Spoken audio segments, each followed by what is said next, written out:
Hey everyone, welcome back to Play Gasket with another episode of Your Turn with your wonderful hosts, Paraka the Goblin and Ghost, your co-host. And of course, this is going to be a kind of a heads up that in the coming weeks we dug up another guy. He's going to be coming up, and he's kind of like just sitting over there right now, just waiting for another mic. But apparently, getting him in the mausoleum is a pain in the ass. So I'm still waiting for somebody to bury one.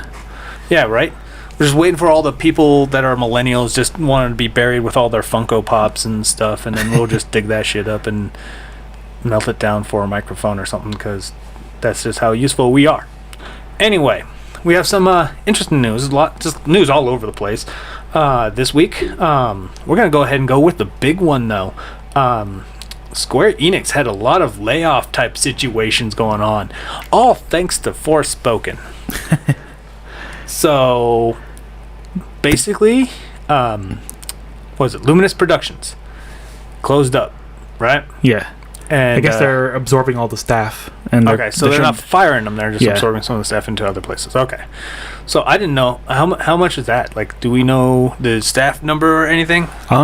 They didn't give us an exact number, or at least I can't find one right now. All right. Well, go ahead and give us a little recap on that. I'm going to see what I can find while I'm digging through the little world of nonsensical nonsense here. So, let's see. Luminious Productions. That looks like it has roughly about 150 employees.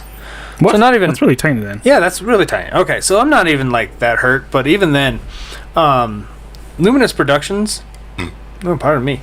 Luminious Productions only made 2 games: the Stadia version of Final Fantasy 15 and Forspoken.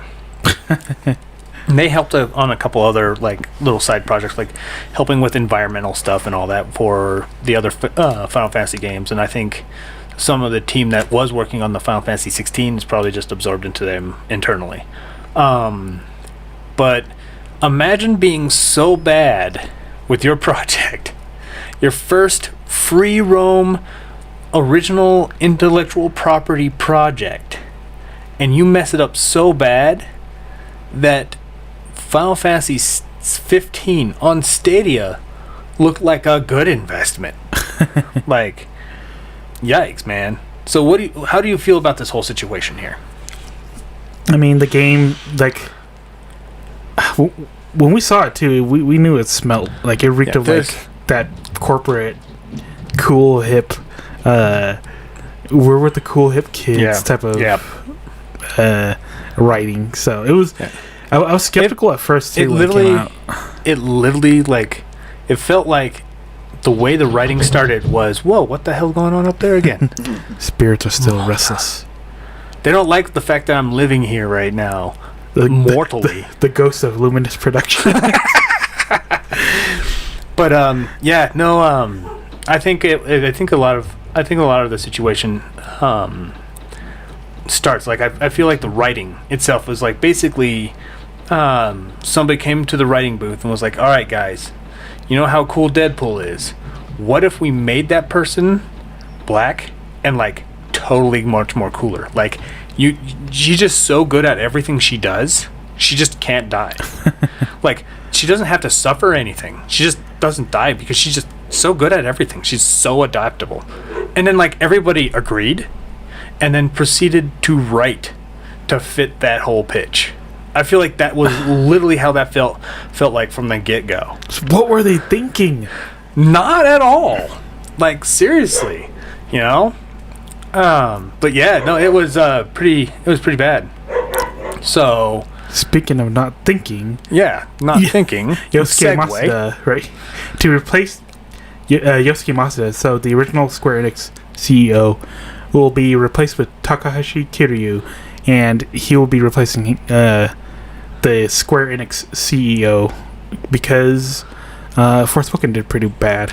Although I guess it also stacks up on all the other weird fumbles that he's done. Yusuke Masuda was the guy who sold all the Western games. Yeah. And then he's also the guy who kept Gex for some reason.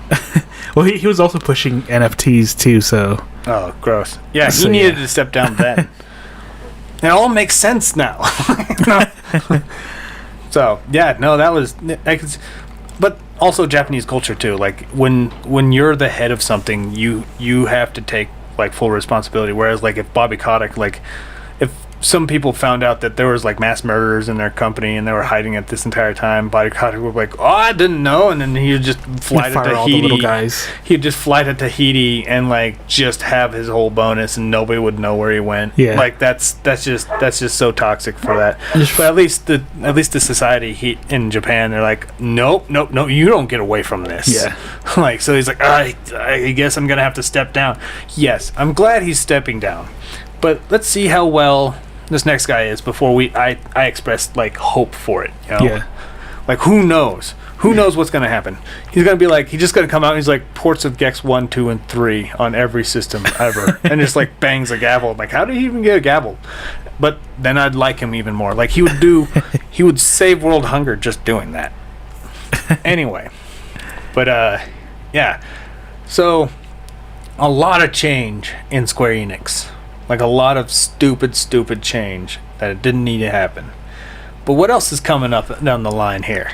Well, with March coming down, DLC The Zelda month. March, which is Japan's fiscal year, they're announcing a lot of really cool stuff, like DLC for Elden Ring. Everybody rejoices.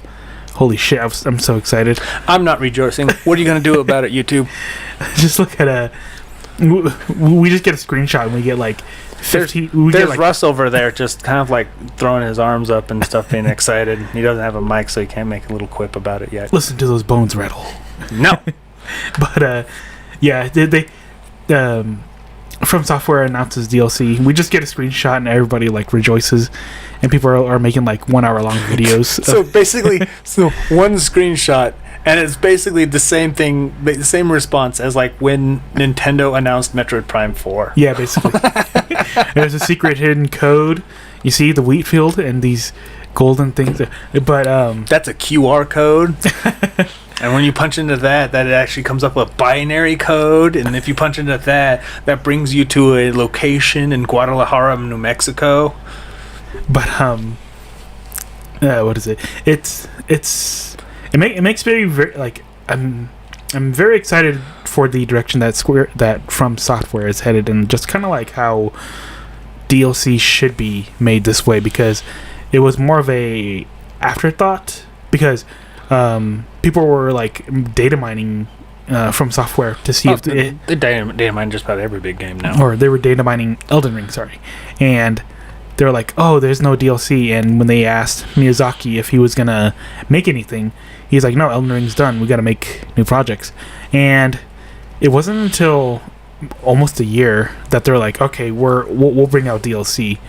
And that's kind of nice, because it's good to see that they didn't just cut content and charge you for it. It's more of just like, they had to cut content just to get the game out and finished. Yeah. But then when like it finally came up after cleaning it all up, they're like, you know what? Maybe we can do something with the ideas that we did have. Yeah. Because we got free updates and stuff too, and then we got DLC coming, and it's just we got to make shit like this again, because DLC should always be an afterthought or something you don't really need. So for and the last part is what I'm okay with. I'm ultimately against DLC in the grand scheme, because basically you are renting chunks of content. Mm-hmm. Basically, that's it. You know, you don't get to keep that. Like, for instance, you don't get to keep it if you like the DLC in its entirety, but you hated everything else from before that. You can't keep the DLC and sell the other part of the game. Like, you just can't. Like, you have to have the base game to play the DLC. So, saying that, if you're gonna make a game and you're gonna plan on DLC, or at least kind of have a soft blueprint of whether or not you're going to, make your game where it feels like a complete experience. Yeah. Without the DLC. Like, honestly. Well, even then though too, like if you play the DLC out of order, you'll be overpowered as shit going back into the original game, because they give you stuff that's like so powerful. Bouncing off of that, like they did that with Pokemon Sword and Shield. Yeah. So I'm kind of leery. Which, by the way, we were right about the announcements for the Pokemon thing. So go us. Except for the X and Y reboot thing that I was way off on that. But we already said when we had that prediction before that it's a very outlandish one. But I could have seen it happening. Like it was crazy. Anyway, backing up. The one problem I have with like Pokemon doing that, because Pokemon does include a lot of like huge story content. Luckily, a lot of the story in Sword and Shield's DLC was garbage, except for Urshifu. Everything about Urshifu was probably the only thing that saved the DLC. Like that's the only reason why I ended up buying the game again with the actual DLC on it, outside the fact that it actually fixes several bugs. Because Urshifu was a boss and still is. So I don't know, like and for me the DLC, especially like stuff that adds characters like Smash Brothers, Street Fighter, just about any fighting game in general, it never goes through proper balance changes. So usually you either have a character that's either too weak or way too damn powerful. Yeah. Like Steve and Smash Brothers, or what was it? Freddy for Mortal Kombat 8, I think. Like they were abusive as hell. And then when Marvel vs. Capcom 3 like tried to prevent from having the infinite combo, they introduced a couple characters that ended up allowing you to do the infinite combo. Not in the same way, but it was just as crazy again, and that's I don't like that. Okay. So for me, I like when if you're gonna have to add DLC, which most companies will do anymore. Make it so it doesn't feel like you have to play it to feel like you get the complete experience from your game. Yeah. You shouldn't, right? Well, it should be an afterthought too, because I remember them saying that it's supposed to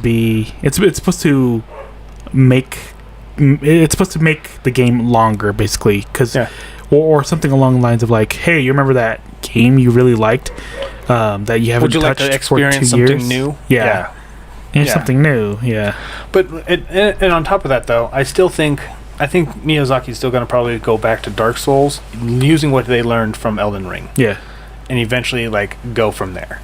And I think Dark Souls 4 is going to probably be more Elden Ring-esque than anything else before it. So we're probably going to see Elden Ring going to be really Elden Ring's influence in Dark Souls 4. Yeah. So, be excited about it. I'm glad that a lot of people are excited about it. There's not a single DLC out there that I'm excited about right now. What do you think, like, Rusty? Whoa. Exactly. That's what I thought. Yeah, exactly. That's pretty awesome, Rusty. Yeah, really good. This is great. He's very agreeable when he doesn't have a mic. So, anyway, since when we mentioned it, we did good predicting stuff on Pokemon. Capcom has a little presentation that's coming up on the 9th. Do you have any type of guesses, or do you have any hopes of what you would like to see in it? I mean, everybody's talking about Monster Hunter, so I see Monster Hunter coming down the line. Resident Evil, and what was that dinosaur game again? I don't see Resident Evil anytime soon. Really? Well, what about 4? They're like, oh well, 4. They'll probably come out with something interesting with 4. They'll probably have something like that with 4. But Monster Hunter, I think, will probably be World 2. But I also think, and I know some people are like, oh yes, World 2, like getting amped with my prediction. I also think it's going to be mandatory online service game. Yeah, I figure. Dude, I'm willing to bet it. If anything, please just give us crossplay. Jesus Christ. Like, I'm sick and tired of starting a new file every time. No, you will be online. No, I think that's actually how they're going to add the crossplay. Is you're going to be on a service account that you log into online to play it all. Oh God, is this going to be See? Final Fantasy? Yeah. It's going to be Final Fantasy 14 all over again, right? Yeah, it's going to probably be something like that. So that's what I feel like. I think they're going to announce another like classic collection of some kind on the Switch. I'm hoping for Mega Man Legends. Monster Hunter Collection. But I'm also... I don't even think they're willing to do that. But I would be down for it. I would pay $70 for it. Yes, I would too. But I think I would hope it would be Mega Man Legends Collection. But I don't think it will be. It will probably be something else really goofy. And there's like, hey guys, remember this series? I'm like, no, well, it's here now. But I also think they're gonna probably tease. I don't think they're gonna announce. They're gonna tease a Mega Man 12. Okay.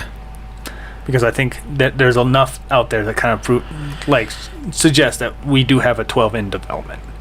So that's where my predictions are. So how about any of you? What you guys would think of? If you like our content, of course, as always, we're gonna go ahead and give it a stop right here before we go too long. If you like our content, feel free to like, subscribe, and share. And as always, we will see you on the other side. Hey everyone, this is Paraka. And Ghost. I would like to say thank you for listening to our podcast. If you like our content, give us a thumbs up. Subscribe and share our video with your friends. You can also follow and support us on other social media such as Minds and Rumble. Links in the description below.